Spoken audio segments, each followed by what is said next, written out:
awwala marrah wa huwa bi khalqin alim.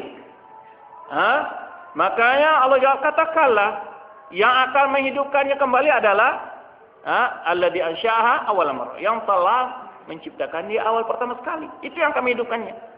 Ya, ila akhir surah.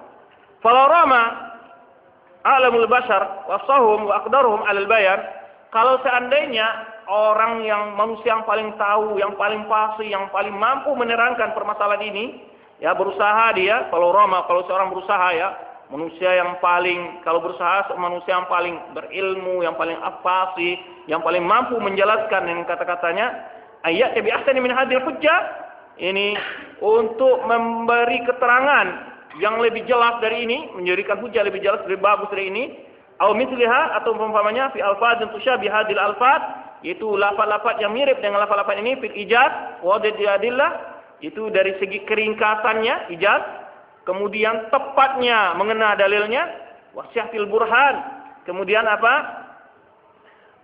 Sebenarnya penjelasan itu lama qadar. Ya, atau lama qadir. Sungguh dia tidak akan mampu. Singkat saja. Ketika dia menjawab, qul may wa daraba lana masalan wa nasya khalq, qala may yuhyil idama wa yarmi. Apa jawaban Allah? Qul yuhyil ladzi ansha'aha awwal marrah. Pendek sekali. Demikian pula ayat sebelumnya, apa kata mereka? Ini inna idza kunna idaman wa rufatan inna labumutun khalqan jadidah. Apa jawaban Allah? Awalam yarau anna alladzi khalaqa samawati wal arda qadirun 'alaihi. Kemudian ini Allah sebutkan lagi tentang firman yang lain, yaitu qulil ladzi fatarakum awwala marrah. Qulil ladzi fatarakum, sangat singkat, padat, ringkas, keterangannya mengena, enggak perlu belit-belit. Ya, menjelaskan. Langsung mengena. Ingat saja siapa yang menciptakan kamu pertama sekali. Mungkinkah dia tidak akan mampu mengembalikan dirimu yang telah hancur?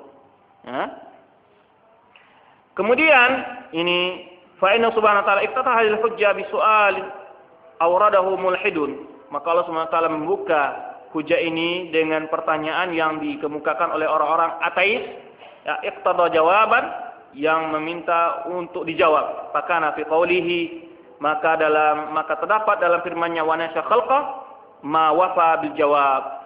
Itu wa nasya khalqa, ini sudah cukup untuk menjawab. Dia lupa tentang awal kejadiannya, tentang penciptaannya. Ya, sehingga dia mengatakan, siapa yang akan menghidupkan tulang telah menjadi debu ini. Wa aqamal hujjah wa azal syubha, maka Allah mendirikan hujjah, menegakkan hujjah kepada mereka dan menghilangkan syubha-syubha. Walamma ara subhanahu wa ta'ala min ta'kid hujjah wa zirati taqriha, kalau Allah Subhanahu wa ta'ala ingin menguatkan hujjah dan menambah penjelasan kekuatannya lagi, faqala qul yuhyiha alladhi ansha'aha awal marrah. Katakanlah yang akan menghidupkan tulang itu adalah yang telah menciptakannya pertama kali. Fahtajja bil ibda' 'alal i'adah. Maka Allah berhujjah dengan awal pemulaan, dengan atas hal pengembalian. Wa bin nash'atil ula 'ala nash'atil ukhra, yaitu Allah berhujjah dengan awal penciptaan atas penciptaan yang kali yang lain. Idqulu aqilin, ketika di mana setiap orang berakal akan mengetahui secara ilmu daruri, secara ilmu pasti, anna man qadara ala hadhihi, orang yang mampu untuk hal ini maksudnya apa? Menciptakan, tentu mampu untuk hal ini, yaitu untuk mengembalikan. Ini hukum akal sudah menjelas menerima hal itu. Jadi di sini adillah aqliyah syar'iyyah yang dikemukakan oleh Allah Subhanahu wa ta'ala, adillah aqliyah syar'iyyah. Wa anna law kana ajzan fi an-nisaniya la kana 'anil ula a'jaz wa a'jaz. Kalau seandainya dia lemah, tidak mampu untuk hal yang kedua, tentu hal yang pertama akan lebih tidak mampu lagi. Ya kenapa? Karena yang pertama lebih susah daripada hal yang kedua menurut akal manusia. Kenapa? Ini sama sekali belum ada. Ini malah sudah ada unsurnya, hanya untuk merubah saja. Ya, umpamanya kalau antum ingin bikin bakso, ya, kalau nggak ada dagingnya, ya nggak ada bahan-bahannya, itu lebih susah dengan ada bahan-bahannya. Ya, kalau sudah ada bahan-bahannya, ada contohnya, lebih mudah bikinnya. Tapi kalau pertama kali bikin bakso, semuanya jadi tepung. Ya, enggak benar. Nah, itu Allah SWT secara akal manusia tahu itu. Bahwa yang pertama prosesnya lebih susah dari proses yang kedua. Nah, kalau dia yang pertama saja mampu, apalagi untuk proses yang kedua sudah hal yang lebih mudah. Ya. Contohnya sekarang ya, banyak orang taklidi. Artinya apa? Barang-barang apa istilahnya? Bajakan. Ya kan? Yang susah itu yang pertama, tapi kalau untuk bajakan itu banyak orang yang bisa. Karena apa? Karena dia hanya tinggal mencontoh.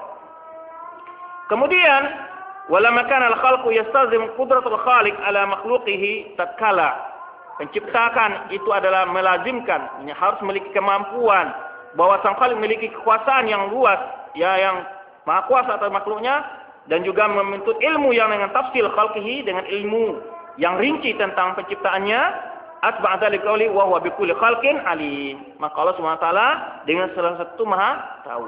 Jadi maksudnya apa? Kalau kamu dulu di dunia ada tai lalat, nanti Allah nggak akan lupa. Persis bagaimana bentukmu di dunia akan dikembalikan seperti itu oleh Allah Subhanahu wa taala. Maka disebutkan ini ya, ufatan uratan ghurlan. Ini awal penciptaan itu dikembalikan oleh Allah Subhanahu wa taala.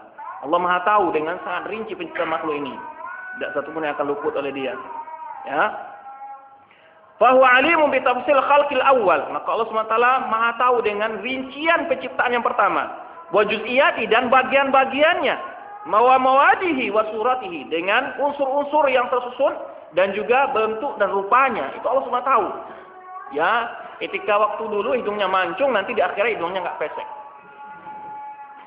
Begitu. Allah SWT tidak sedikit pun. Jadi Allah SWT ilmunya tafsil dengan penciptaan yang pertama. Bagian-bagiannya, unsur-unsurnya, ya kan, bentuk dan rupanya. Fadzalika tsani, demikian pula yang kedua. Fa idza kana tamul ilm, apabila Allah SWT memiliki ilmu yang sempurna, kamil qudrah, memiliki kekuasaan yang maha sempurna, kekuasaan yang maha sempurna, kaifa yata'adzar alaihi, bagaimana ini Allah SWT ini tidak mampu untuk menghidupkan tulang yang telah menjadi abu tersebut. Nah, ini kalau Allah SWT ilmunya yang sempurna, kekuasaannya yang ini apa namanya, yang sempurna, bagaimana pula dia tidak akan mampu untuk menghidupkan tulang yang telah menjadi debu. Kemudian insyaallah kita lanjutkan pada pembahasan berikutnya. Sampai di sini dulu. Subhanakallahumma wa bihamdika, asyhadu an la ilaha illa anta wa astaghfiruka wa atubu ilaik. Wassalamualaikum warahmatullahi wabarakatuh.